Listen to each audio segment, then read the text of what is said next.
कैसे हैं आप सभी। उम्मीद करता हूँ आप सभी लोग बहुत ही अच्छे होंगे। तो आज की इस वीडियो में हम पढ़ेंगे क्लास 10th के बहुत ही मोस्ट इम्पोर्टेंट क्वेश्चन कि द्विघात समीकरण के मूल बराबर हो तो के का मान कैसे ज्ञात करें। हम कैसे के का मान ज्ञात करेंगे जब द्विघात समीकरण के मूल बराबर हो। यह क्वेश्चन आपके प्रीवियस ईयर में भी पूछा गया है। ठीक, तो सबसे पहले इस तरीके से द्विघात समीकरण मिले तो हम द्विघात समीकरण की तुलना द्विघात समीकरण के सामान्य स्वरूप से करेंगे। ये एक समीकरण लिए हैं तो लिखेंगे समीकरण की तुलना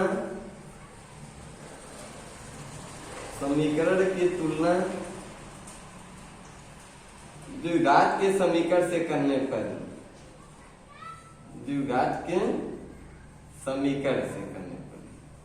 हम इसकी तुलना द्विघात के सामान्य स्वरूप वाले समीकरण से करेंगे जो होता है ax² plus bx plus c बराबर 0। अब इसकी तुलना करेंगे। ये भी देखिए इसका जो सामान्य स्वरूप है उसी के रूप का है। यहाँ पे ax² plus bx plus c बराबर 0, लेकिन यहाँ पे देखिए संख्या बदली गई है 2x² प्लस kx प्लस 3 बराबर 0। ये जो x² के आगे a है फिर x के आगे b है, ये सब क्या है x के गुणांक। ठीक, तो यहाँ पे x² का गुणांक 2 है लेकिन यहाँ पे x² का गुणांक a है। हम इसी से इस समीकरण की क्या करेंगे तुलना करेंगे।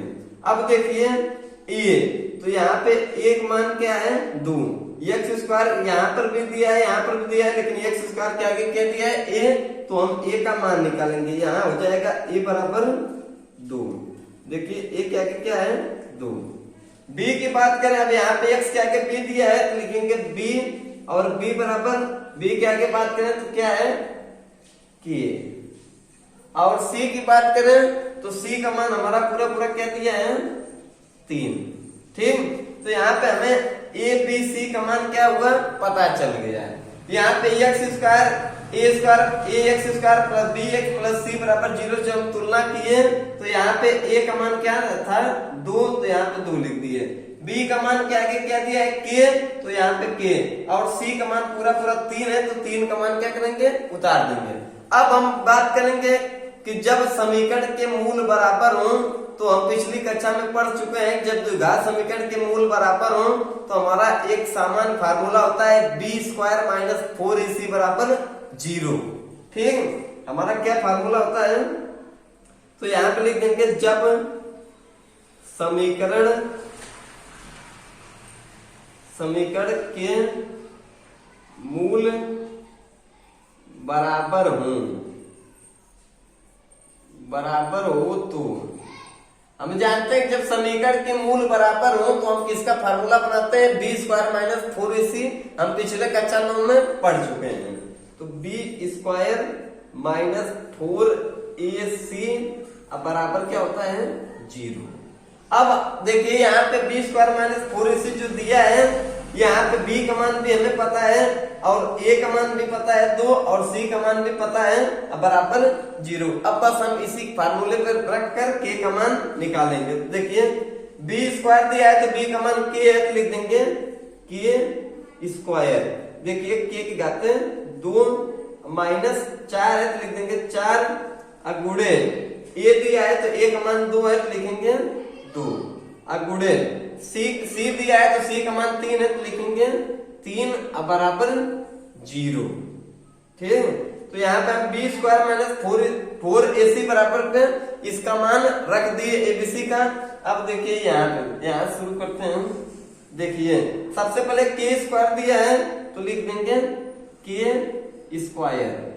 अब माइनस गुणा कर देंगे 4 दूनी 8, 8 त्रिक 24, तो यह हो गया 24 बराबर 0। अब देखिए लिख देंगे k², यह माइनस 24 है, इसको हम पक्षांतर कर देंगे, उधर कर देंगे बाएं पक्ष में दाहिने पक्ष में तो हो जाएगा प्लस 24। यह माइनस 24 है, पक्षांतर कर देंगे हो जाएगा प्लस 24। अब देखिए यहाँ पे k² दिया है तो यहाँ पे हम जब वर्गमूल लेंगे तो यहाँ पे स्क्वायर क्या होगा हट जाएगा, सिर्फ के बचेगा। लेकिन यहाँ पे 24 दिया है तो इसका पूरा पूरा वर्गमूल नहीं मिलेगा क्योंकि ये पूर्ण वर्ग नहीं है। जब पूर्ण वर्ग नहीं है तो सबसे पहले यहाँ पे क्या लगेगा, प्लस माइनस, और ये हो जाएगा √24 कर्डिन 24। हम जानते हैं कि 24 का पूरा पूरा वर्गमूल नहीं निकलेगा, तो लिख देंगे के बराबर प्लस माइनस, हम 24 को तोड़ देंगे। देखिए इसको लिख सकते हैं 2 गुणे 2 गुणे 2 गुणे 3, 2 गुणे 2 गुणे 3। अब देखिए इस तरीके से 2 दूनी 4, 4 दूनी 8 और 8 त्रिक 24। हम 24 को अभाज्य गुणनखंड के रूप में लिख दिए 2 गुणे 2 गुणे 2 गुणे 3। अब हम लिख देंगे के बराबर प्लस माइनस। अब देखिए यहीं पे हमें देखना है, जब भी हम वर्गमूल निकालते हैं तो 2 अंकों का जोड़ा बनाते हैं। यहाँ पे देखिए 2 अंकों का पूरा पूरा जोड़ा मिल गया तो हम 2 को कड़ी से बाहर कर लेंगे। हालांकि 2 और 3 का जोड़ा नहीं मिला तो गुणा करके आसानी से लिख देंगे। तो कड़ी में 2 3 6। ठीक, तो अब ये इससे आगे हल नहीं होगा तो हम यहाँ पे लिख सकते हैं यही हमारा के क्या है, मान, यही हमारा उत्तर है। या आप लिख सकते हैं के का मान 2 निकल कर आता है यहाँ पे, एक बार प्लस 2 कड़ी में 6 और एक बार माइनस 2 कड़ी में 6। तो इस तरीके से हम आसान तरीके से जब द्विघात समीकरण के मूल बराबर हो तो के का मान आसानी से निकाल सकते हैं। सबसे पहले हम इसकी तुलना ax² plus bx plus c बराबर 0 से करेंगे। और हमें याद रखना है कि जब समीकरण के मूल बराबर हो तो हम एक ही कंडीशन अपनाते हैं, b² माइनस 4ac बराबर 0। और इस तरीके से आप आसानी से के का मान ज्ञात कर सकते हैं। उम्मीद करता हूँ आपको वीडियो जरूर पसंद आया होगा। यदि वीडियो पसंद आता है वास्तव में तो वीडियो को लाइक कमेंट करें और चैनल को नए चैनल सब्सक्राइब करें।